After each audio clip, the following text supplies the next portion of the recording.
Assalamualaikum warahmatullahi wabarakatuh. Alhamdulillahi wa kafa. Wassalatu wassalamu ala rasulihil mustafa wa ala alihi wa ashabihi ahli sidqi wal wafa. Amma ba'du. Saudara hadirin kaum muslimin rahimakumullah, berjumpa kembali dengan saya Kang Sae. Kita bersyukur kepada Allah Subhanahu wa ta'ala atas limpahan nikmat yang begitu banyak yang Allah anugerahkan kepada kita. Alhamdulillah, sampai detik ini kita masih berada dalam nikmatnya, dalam rahmatnya yang agung. Salawat ma'asalam selalu senantiasa kita persembahkan, kita haturkan kepada junjungan Nabi besar kita Muhammad sallallahu alaihi wasallam. Allahumma salli ala sayyidina Muhammad wa ala ali sayyidina Muhammad. Mudah-mudahan kelak di yaumil qiyamah nanti kita akan mendapatkan syafa'atul uzma dari Nabi Muhammad sallallahu alaihi wasallam. Saudara hadirin kaum muslimin dan muslimat rahimakumullah. Kali ini saya akan menyampaikan suatu kisah yang sangat inspiratif, kisah yang sangat menakjubkan. Ada salah seorang manusia yang dikatakan manusia penghuni langit. Manusia penghuni langit. Ia tidak dikenal di bumi, tapi di langit ia begitu populer di kalangan para malaikat. Siapakah dia? Yaitu Uwais Al-Qarni. Saat ini atau pada kesempatan saat ini saya akan menyampaikan kisah Uwais Al-Qarni, yaitu seorang manusia penghuni langit, tidak terkenal di bumi. Saudara hadirin kaum muslimin dan muslimat rahimakumullah, siapakah Uwais Al-Qarni? Uwais Al-Qarni dengan nama lengkapnya adalah Uwais bin Amr Al-Qarni atau Uwais bin Amr Al-Qarni. Beliau lahir pada tahun 594 Masehi, abad kelima menjelang abad keenam. Wafatnya Uwais Al-Qarni yaitu pada tahun 657 Masehi, bertepatan dengan tahun 37 Hijriah. Kalau dihitung usia Uwais Al-Qarni yaitu 63 tahun, sama dengan usia Nabi kita Nabi Muhammad sallallahu alaihi wasallam.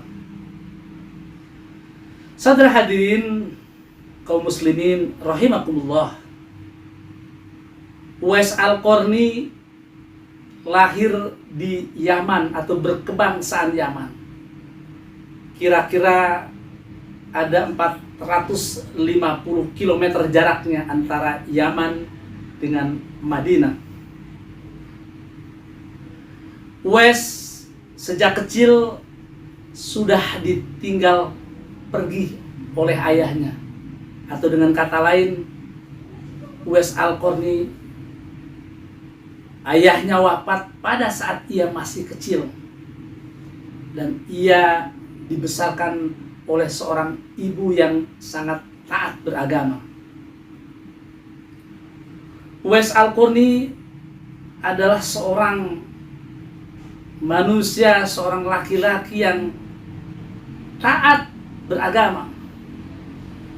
Uwais Al-Qarni, ia setiap hari berpuasa dan pada malam harinya ia bermunajat, bertahajud kepada Allah Subhanahu wa taala. Uwais Al-Qarni memeluk agama Islam sejak Islam masuk ke negeri Yaman, dan saat-saat pertama itulah kemudian Uwais Al-Qarni beserta ibunya memeluk agama Islam meskipun ia dalam keadaan yatim. Saudara hadirin kaum muslimin rahimakumullah, Uwais Al-Qarni memiliki kecacatan tubuh. Yang saya maksudkan di sini adalah Uwais Al-Qarni memiliki satu penyakit. Katakanlah kalau sekarang ini kita ibaratkan seperti penyakit kusta ataupun penyakit lepra ataupun penyakit sopak. Itu penyakit putih pada kulit yang menjalar ke seluruh tubuh. Saudara hadirin kaum muslimin rahimakumullah, Rasulullah Muhammad SAW pernah menyampaikan kepada para sahabatnya, Uwais Al-Qarni ini adalah salah seorang tabi'in terbaik. Uwais Al-Qarni sebenarnya hidup sejaman dengan Rasulullah Muhammad SAW. Tetapi Uwais Al-Qarni tidak pernah bertemu, tidak pernah berjumpa dengan Rasulullah Muhammad SAW. Makanya ia dikatakan sebagai tabi'in. Tabi'in secara bahasa artinya ikut atau pengikut. Kalau sahabat yaitu orang yang bertemu, berjumpa dengan Rasulullah. Sedangkan tabi'in, ia tidak berjumpa dengan Rasulullah, tapi hanya berjumpa dengan para sahabat. Saudara hadirin kaum muslimin rahimakumullah, Uwais Al-Qarni memiliki rasa cinta, rasa mahabbah yang mendalam kepada Rasulullah Muhammad SAW. Ia sangat cinta kepada Rasulullah. Bahkan setiap saat, setiap waktu, ia mendamba-dambakan, mengingin-inginkan, mengangan-angankan ingin berjumpa dengan Rasulullah Muhammad SAW. Ia membayangkan wajah Rasulullah. Ia ingin mendengarkan langsung suara Rasulullah Muhammad SAW. Tetapi saudara hadirin kaum muslimin rahimakumullah, Uwais Al-Qarni ini juga sebagai seorang anak yang sangat berbakti kepada ibunya. Ibunya semakin tua, kemudian juga pandangan matanya sudah mulai tidak jelas. Ada yang menyebutkan, meriwayatkan bahwasanya ibu Uwais Al-Qarni pada masa akhir hidupnya dia mengalami kebutaan. Uwais Al-Qarni begitu cinta dan sayang kepada ibunda tercintanya. Kemanapun ia pergi, maka ibunya selalu ia bawa. Bahkan dia tidak pernah pergi kecuali ibunya diajak. Inilah kecintaan atau rasa baktinya seorang yang bernama Uwais Al-Qarni. Saudara hadirin kaum muslimin rahmati Allah. Dengan kata lain, yang membuat, yang mencegah, yang membuat ia terhalang untuk berjumpa dengan Rasulullah karena dia harus berbakti kepada ibunya. Innama mana'a Uwais ayyuqaddama ala Rasulillah sallallahu alaihi wasallam birrahu bi ummihi. Sesungguhnya yang menghalangi, yang mencegah, yang menyebabkan ia tidak berjumpa dengan Rasulullah meskipun ia rindu, karena dia adalah birrul walidain, karena berbakti, yaitu birrahu bi ummihi, berbakti kepada ibunya. Makanya setiap kali ia membayangkan wajah Rasulullah, satu sisi ia harus merawat ibunya, di sisi lain ia begitu mencintai Rasulullah Muhammad SAW. Saudara hadirin kaum muslimin rahimakumullah, suatu hari, suatu ketika ibunya berbicara dengan Uwais Al-Qarni. apa yang diucapkan ibunya, "Wahai anakku, aku tahu engkau merindukan Rasulullah Muhammad SAW. Aku merasakan getaran di hatiku.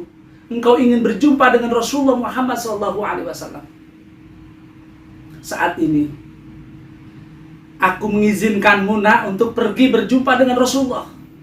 Pergilah, nak, biarkan ibu di sini."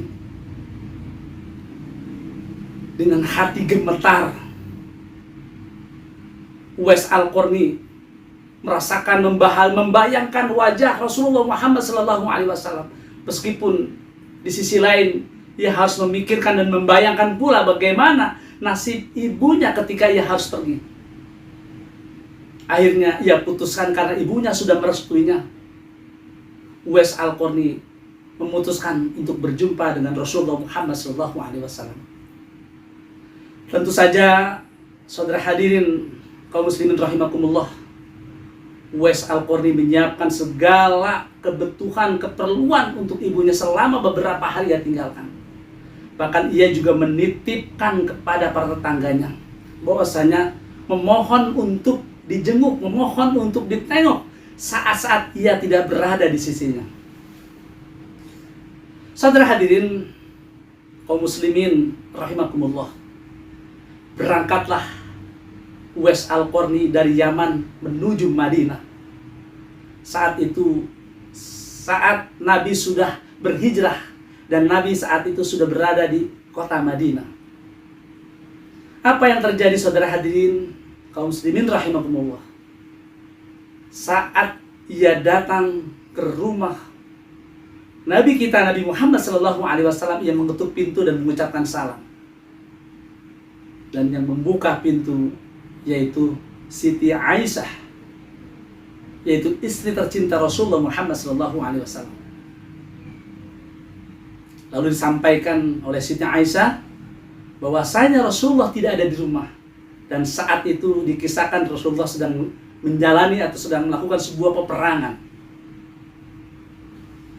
Dengan hati yang amat kecewa, dengan hati yang menjerit, dengan hati yang menangis, ia sudah mendamba-dambakan, sudah mengangan-angankan, sudah mengimpi-impikan ingin berjumpa dengan Rasulullah, ingin melihat wajah Rasulullah yang penuh dengan cahaya. Ia ingin mendengar suara Rasulullah yang lembut, yang menyejukkan hati. Ternyata Allah tidak mentakdirkannya. Uwais Al-Qarni terbayang dengan ucapan ibunya, "Nak, setelah engkau sampai di rumah Rasulullah Muhammad SAW, jika engkau telah berjumpa, maka segeralah engkau kembali pulang." Itu yang diingat oleh Uwais Al-Qarni. Saudara hadirin kaum muslimin rahimakumullah, Uwais Al-Qarni tidak berjumpa dengan Rasulullah. Ia sebenarnya ingin menunggu beberapa waktu lamanya, tapi ia terbayang dan teringat oleh ucapan ibunya. Ia segera harus kembali pulang. Dengan hati kecewa, tetapi penuh pasrah dan tawakal kepada Allah, ia pulang dari Madinah kembali ke Yaman, menjumpai ibunya dan merawat kembali ibunya. Saudara hadirin kaum muslimin rahimakumullah, lalu suatu hari ibunya Uwais Al-Qarni berbicara dengan Uwais, "Wahai anakku," apa yang diucapkannya? "Sepertinya hidup ibu tidak akan lama lagi di dunia ini." Uwais Al-Qarni mengatakan, "Ibu jangan berkata seperti itu. Apa yang ibu maksudkan?" "Nah, ibu ingin sekali menunaikan ibadah haji. Ibu ingin sekali melakukan tawaf di Mekah, di Masjidil Haram. Ibu ingin melaksanakan sa'i. Dan ibu ingin melaksanakan ritual haji. Tolong ikhtiarkan, nak. Ikhtiarkan supaya kita bisa berangkat ke Makkahul Mukarramah. Kita ingin melaksanakan ibadah haji. Ibu ingin sekali." Sejenak Uwais Al-Qarni tertegun. apa yang ia harus lakukan. Padahal, saudara hadirin kaum muslimin rahimakumullah, Uwais Al-Qarni setiap hari pekerjaannya hanyalah menggembala kambing dan domba. Pekerjaan Uwais Al-Qarni hanyalah menggembala kambing dan domba. Itu milik orang lain. Yang kemudian meskipun ia mendapatkan secuil atau sedikit rezeki dari itu, ia tetap menyisihkan. Utamanya adalah untuk merawat, memberi makan kepada ibunya, tapi ia selalu menyisihkan untuk bersedekah pada fakir miskin yang ada di sekitarnya. Padahal mereka juga hidup dalam keterbatasan, hidup berada dalam kemiskinan. Nah, ia berpikir bagaimana caranya sang ibu meminta diikhtiarkan, minta diupayakan ingin melaksanakan ibadah haji. Ketika itu langsung Uwais Al-Qarni menjawabnya dengan senyuman. Baik ibu, insya Allah ibu dan aku dan kita bersama akan melaksanakan ibadah haji. Saat itu ibunya tersenyum dan merasa lega. Ia tidak memikirkan bagaimana anaknya harus berikhtiar untuk mencapai cita-citanya, yaitu untuk melaksanakan ibadah haji ke tanah suci Mekah. Padahal cukup jauh, berkilo-kilometer, bahkan beratus-ratus kilometer. Saudara hadirin kaum muslimin rahimakumullah. Lalu apa yang dilakukan Uwais Al-Qarni ketika itu? Uwais Al-Qarni membeli seekor kambing. Ia membeli seekor kambing, lalu ia membuatkan kandang di atas bukit yang sangat tinggi. Setiap pagi ia bawa kambing itu dari bukit, dari gunung ke lembah. Kemudian sorenya ia gendong, ia bawa kambing itu ke kandangnya, yaitu di puncak sana, di puncak bukit, dengan ketinggian yang begitu jauh dan tinggi. Ternyata saudara hadirin kaum muslimin rahimakumullah, ini hanyalah dalam bentuk latihan. Selama 6 bulan lamanya ia melakukan menggendong kambing setiap pagi dan sore. Pagi ia bawa ke lembah, kemudian pada saat sore ia bawa ke bukit, ke puncak, ke kandangnya. Sampai kambing itu beratnya 100 kilogram. Artinya membayangkan bagaimana ia membawa ibunya yang mungkin hanya seketika itu, ibunya yang kecil, kurus, mungkin hanya sekitar 50 kilo. Cukup ia untuk menggendong ibunya, membawa, menghantarkannya ke Mekah. Saudara hadirin kaum muslimin rahimakumullah, sampailah saatnya di musim haji.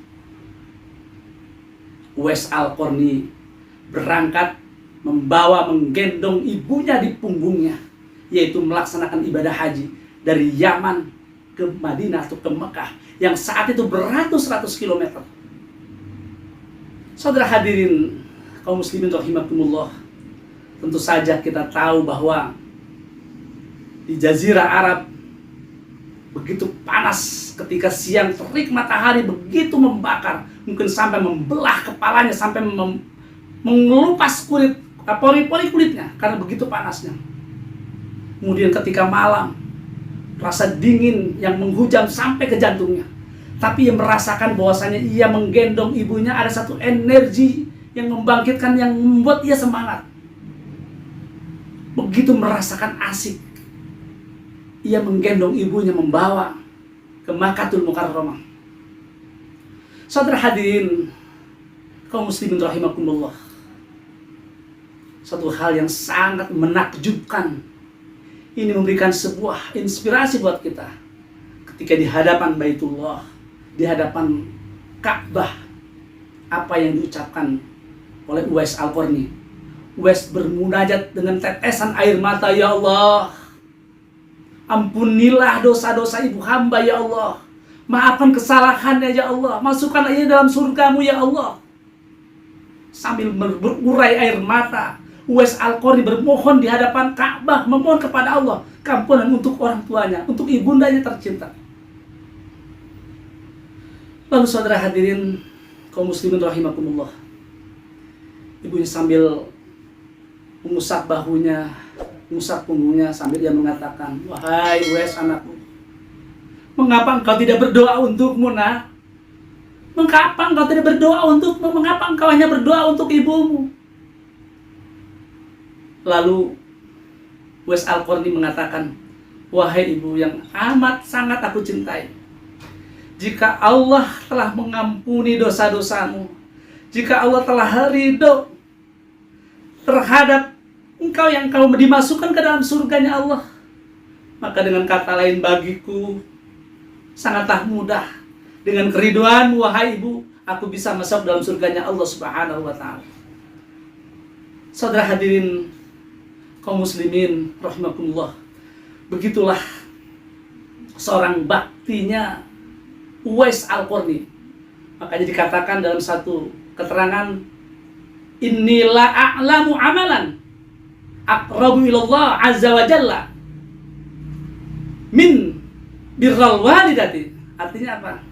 Sesungguhnya aku tidak mengetahui amalan apa yang akan mendekatkan diriku kepada Allah azza wa jalla kecuali yaitu min birral walidati, yaitu dengan cara kecuali tidak lain adalah berbakti kepada ibu.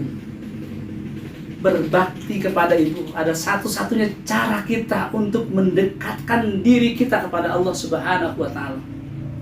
Demi Allah, tidak akan selamat dunia akhirat bagi seseorang yang durhaka kepada ibunya. Seorang ibu, hamalathu ummuhu wahnan ala wahnin, yang mengandung kita dalam usia 9 bulan 10 hari, kemanapun ia pergi selalu kita dibawanya dalam kondisi lemah dan bertambah lemah. Kemudian seorang ibu melahirkan kita antara hidup dan mati. Ia meletakkan bayi mungil kita yang merah di sampingnya. Ialah yang mengusap ubun-ubun kepala kita. Ialah yang memeluk kita ketika kita gundah gulana. Kasih sayang ibu tak terbatas. Sedangkan kasih sayang anak hanyalah sepanjang jalan. Saudara hadirin kaum muslimin rahimakumullah, Uwais Al-Qarni lalu membawa ibunya pulang. Sesampai kembali ke Yaman, dan dikabarkan ibunya tidak lama kemudian wafat, meninggal dunia, dan tinggallah seorang Uwais Al-Qarni. Dan Uwais Al-Qarni tentu saja ia juga sempat berdoa dan di hadapan Ka'bah, di hadapan Baitullah, kemudian penyakit yang dideritanya, penyakit sopak, penyakit kulit putih, itu semuanya disembuhkan oleh Allah, kecuali kemudian Uwais Al-Qarni sempat bermohon, "Allahumma da'li jasadi minhu mazkur bihi ni'maka alayya." Ya Allah, mohon sisakan dari penyakitnya pada jasadnya. Supaya apa? Dia mohon penyakit yang ada pada dirinya, yaitu penyakit sopak, penyakit kusta, ini tolong jangan disembuhkan seluruhnya. Barangkali bahasa lain seperti itu. Sisakan, supaya apa? Supaya dia ingat, kemudian juga mensyukuri dan nikmat atas Allah kepadanya. Nah, satu riwayat menyebutkan ada satu yang tersisa di bagian telapak tangannya. Saudara hadirin kaum muslimin rahimakumullah, makanya ketika Rasulullah Shallallahu Alaihi Wasallam pulang dari medan perang, saat kedatangan kehadiran Uwais Al-Qarni ke rumahnya, ketika ia mengucapkan salam sampai ke rumah, sebelum istri tercinta yaitu Aisyah radhiyallahu an menyampaikan perihal ada seorang tamu, Rasulullah Muhammad SAW langsung sudah menceritakan kepada istrinya, "Wahai istriku, ada seorang tamu. Itu adalah manusia penghuni langit. Ia tidak terkenal di bumi, tetapi ia di langit sana ribuan malaikat mengenalnya. Dia adalah kekasih Allah. Dia adalah seorang tabi'in terbaik." Rasulullah Muhammad SAW meskipun tidak berjumpa, dengan Uwais Al-Qarni, tetapi tentu saja sudah diberitahu oleh Allah, dan perihal itu disampaikan kepada istrinya.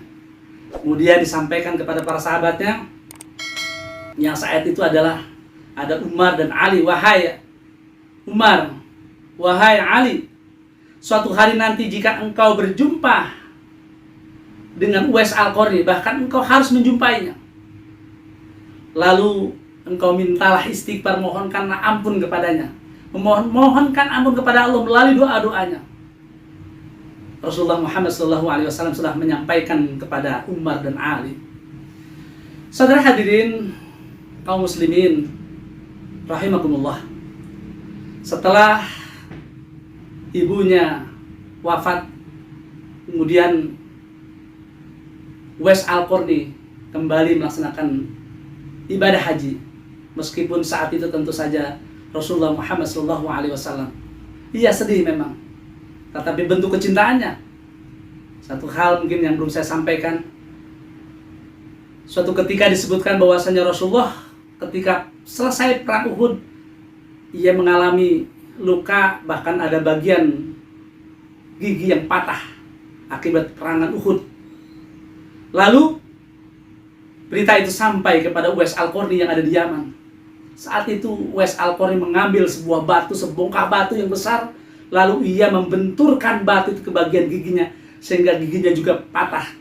Itu sebagai bentuk kecintaannya kepada Rasulullah Muhammad SAW. Saudara hadirin kaum muslimin rahimakumullah, suatu ketika setelah ibunya wafat, Uwais Al-Qarni kembali melaksanakan ibadah haji. Saat itu para jamaah dari negeri Yaman cukup banyak, dan saat itu ternyata Umar beserta Ali, Sayyidina Umar dan Sayyidina Ali mencari di mana rombongan haji dari Yaman. Setelah menjumpai rombongan haji dari negeri Yaman, ia bertanya kepada rombongan tersebut, ia menanyakan, adakah di antara kalian yang bernama Uwais Al-Qarni? Lalu oleh rombongan dari Yaman mungkin mengenalnya, ia katakan Uwais Al-Qarni ada sedang menunggu unta di tempat perkemahan, tempat peristirahatan. Lalu saudara hadirin kaum muslimin rahimakumullah, segera bergegas Sayyidina Umar dan Sayyidina Ali untuk menjumpai Uwais Al-Qarni.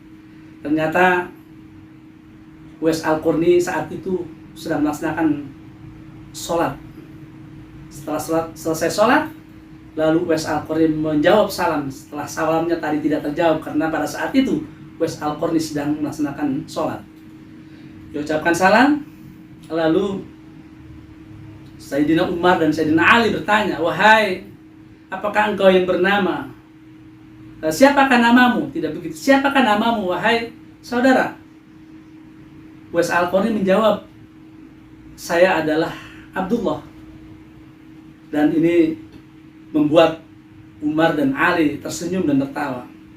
Kalau seperti itu, kami pun juga Abdullah. Karena Abdullah itu bahasa Arab yang artinya adalah hamba Allah. Nama aslimu siapa? Ia menyebutkan, nama saya adalah Uwais Al-Qarni. Ketika berjabat tangannya, kemudian sengaja Sayyidina Umar dan Ali membalikan telapak tangannya. Dan ternyata ada bagian sisa yang terputih. Itu adalah sisa penyakit dari sopak atau penyakit dari kustanya. Nah kemudian saat itu Umar dan Ali meminta kepada Uwais Al-Qarni, wahai Uwais Al-Qarni, mohon istighfarkan, mohonkan saya keampunan kepada Allah Subhanahu wa Ta'ala. Lalu Uwais Al-Qarni menjawab, sesungguhnya engkau adalah sahabat-sahabat Rasulullah, engkaulah yang lebih mulia. Aku ingin memohon, engkaulah yang berikan ampun, memberikan doa untukku. Tetapi Umar bin Khattab dan Sayyidina Ali, ia menyampaikan bahwasanya ini adalah pesan dari Rasulullah Muhammad SAW. Lalu tidak lama kemudian Uwais Al-Qarni mengangkat tangan dan bermunajat dan mengistighfarkan untuk Sayyidina Umar dan Sayyidina Ali.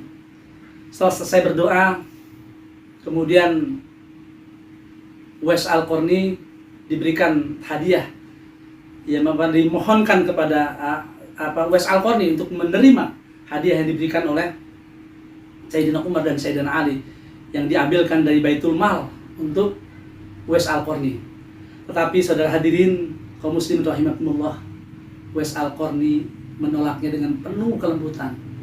Wahai saudaraku, mohon dengan amat sangat, biarlah saya seperti ini. Bahkan memohon, wahai sahabatku, wahai Sayyidina Umar dan Sayyidina Ali, biarlah untuk kali ini saja, hari ini saja engkau yang tahu tentang aku. Biarkan setelah ini aku terlupakan dan tidak dikenal oleh orang lain atau oleh manusia. Saudara hadirin kaum muslimin rahimakumullah, Uwais Al-Qarni memang tidak ingin populer. Beda dengan manusia kebanyakan. Manusia ingin tenar, manusia ingin populer, manusia ingin kebanyakan itu ingin banyak pengikutnya. Bahkan manusia menginginkan banyak harta, banyak kekayaan. Tetapi Uwais Al-Qarni memilih untuk hidup sederhana saja. Bahkan dia tidak ingin dikenal oleh manusia lain. Saudara hadirin kaum muslimin rahimakumullah, sekian waktu, sekian lama, tidak lagi orang tahu tentang di mana Uwais Al-Qarni. Tetapi ada satu kisah menyebutkan seorang lelaki pernah berjumpa dengan orang yang bernama Uwais Al-Qarni. Ini terjadi karena ada satu peristiwa yang saat itu adalah peristiwa tenggelamnya sebuah kapal besar. Tenggelamnya sebuah perahu besar yang tentu saja dianggap seperti sebuah kapal. Lelaki itu menceritakan bahwasanya suatu ketika terjadi ombak besar, terjadi angin ribut, terjadi badai yang menyebabkan air itu masuk ke dalam perahu besar itu. Air semakin memasuki celah-celah ruang-ruang perahu, dan perahu semakin ke dalam dan semakin akan tenggelam. Kemudian semua orang menjerit ketakutan. Seorang lelaki mengisahkan ada seseorang yang berada di sudut kapal itu. Ia sedang asik yaitu melaksanakan ibadah sholat. Ia sholat, tapi yang membuat mereka jadi aneh itu lelaki itu yang dimaksudkan adalah Uwais Al-Qarni.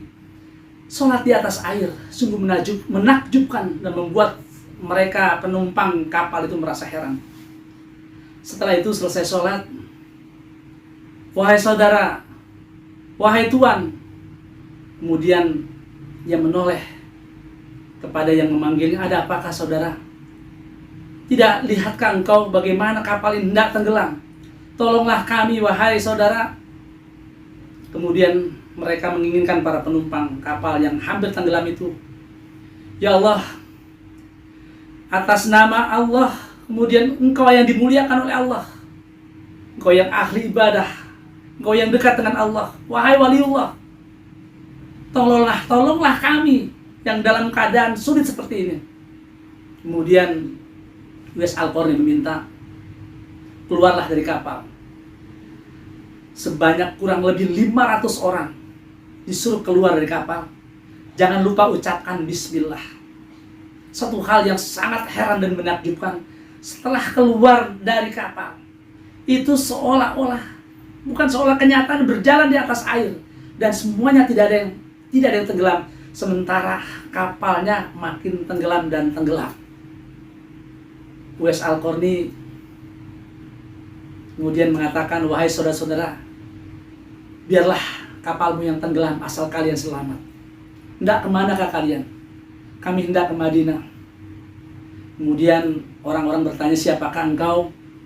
Kepada bapak tadi, kepada orang yang melaksanakan ibadah. Tentu saja mengatakan, saya adalah Uwais Al-Qarni. Barulah mereka tahu itu adalah Uwais Al-Qarni. Lalu disampaikan oleh mereka yang hendak menuju Madinah, disampaikan, wahai Uwais Al-Qarni, harta yang tenggelam di dalam kapal ini adalah kami bawa dari Mesir menuju Madinah. Di dalam kapal ini adalah hartanya kaum fakir miskin yang hendak kami bagikan ke Madinah. Kemudian Uwais Al-Qarni mengatakan, kalau seandainya kapal ini tidak tenggelam atau kapal ini muncul kembali, apakah engkau bisa meyakinkan dan engkau akan berjanji bahwasanya harta ini akan engkau serahkan kepada fakir miskin atau kepada mereka yang berhaknya? Lalu mereka serentak menjawab, Insya Allah dan demi Allah kami akan serahkan harta ini kepada mereka yang fakir miskin yang mereka sudah menunggunya. Saudara hadirin kaum muslimin rahimakumullah, atas izin Allah maka perahu ataupun kapal itu akan muncul kembali dari dalam laut yang sudah tenggelam, dan semuanya menakjubkan dan terlihat dengan mata kepalanya sendiri. Kemudian airnya telah tidak lagi berada di dalam perahu dan airnya sudah surut, dan mereka semuanya kembali ke kapal dan mereka menuju Madinah. Dan di Madinah mereka bagi-bagikan harta fakir miskin yang hampir saja sudah dikatakan tenggelam bersama kapal. Saudara hadirin kaum muslimin rahimakumullah, kemudian di akhir kisah ini, tidak lama setelah itu terdengar Uwais Al-Qarni wafat. Tentang wafatnya ada beberapa pendapat yang mengatakan Uwais Al-Qarni itu wafat dalam satu peperangan perang Siffin. Perang Siffin itu adalah perang antara kaum Ali dan Muawiyah. Tetapi ada lagi menyebutnya tidak dalam peperangan. Dan tentu saja kita tidak mempersoalkan tentang bagaimana cara wafatnya Uwais Al-Qarni. Tetapi ingin saya sampaikan di sini, pada saat Uwais Al-Qarni wafat, negara Yaman itu seketika merasakan ada satu wewangian yang sangat harum semerbak mewangi. Orang-orang Yaman bingung, ada aroma apa ini? Kemudian saudara hadirin, pada saat Uwais Al-Qarni wafat, itu ribuan manusia datang untuk mengurus jenazahnya Uwais Al-Qarni. Orang-orang datang berebutan untuk memandikannya. Ketika selesai memandikan, kemudian dibawa untuk disolatkan. Di tempat menyolatkan, ribuan manusia telah menanti dan menunggunya, berpakaian serba putih semua. Ketika selesai disolatkan, Uwais Al-Qarni dibawa ke pemakaman. Ribuan manusia sudah menunggu di tempat pemakamannya, semua berpakaian serba putih. Ini satu hal yang sangat aneh. Orang-orang Yaman tidak tahu. Padahal yang mereka tahu, Uwais Al-Qarni adalah seorang yang miskin, kemudian penyakit lepra, kemudian punya ibu yang tua renta, dan tidak dikenal. Ternyata saudara hadirin kaum muslimin rahimakumullah, Allah sengaja mendatangkan ribuan malaikat untuk mengurus jenazah Uwais Al-Qarni. Seorang waliullah, seorang tabi'in terbaik, seorang hamba Allah yang soleh, seorang hamba Allah yang dekat. Allah tidak melihat sisi lahiriah jasmaniah manusia. Innallaha la yanzuru ila suwarikum. Allah tidak melihat bentuk fisik seseorang. Meskipun Uwais Al-Qarni tidak dikenal di negara Yaman, di dunia tidak dikenal, bahkan mungkin disepelekan, dihina-dinakan, dipandang rendah, ternyata di hadapan Allah ia begitu mulianya. Itulah Uwais Al-Qarni, seorang manusia penghuni langit yang tidak dikenal di bumi. Oleh karena itu saudara hadirin kaum muslimin rahmati Allah, kita akan mengambil pelajaran yang sangat berharga. Kita jangan merasa rendah diri, jangan merasa hina. Meskipun kita dalam keadaan hidup keterbatasan, meskipun kita dalam keadaan miskin melarat sekalipun, yang terpenting bagaimana kita tetap taat kepada Allah Subhanahu wa Ta'ala. Selalu bersyukur atas mendapatkan kenikmatan dan selalu bersabar ketika kita mendapatkan ujian. Lalu pelajaran lain, Uwais Al-Qarni ini adalah seorang anak yang sangat berbakti kepada orang tuanya. Inilah yang menyebabkan kemudian Allah ridho kepadanya. Saudara hadirin kaum muslimin rahimakumullah, sekian dan demikian kisah tentang manusia penghuni langit, yaitu yang bernama Uwais Al-Qarni. Terima kasih atas perhatian dan mohon maaf atas segala kekurangan. Billahi taufiq wal hidayah. Assalamualaikum warahmatullahi wabarakatuh.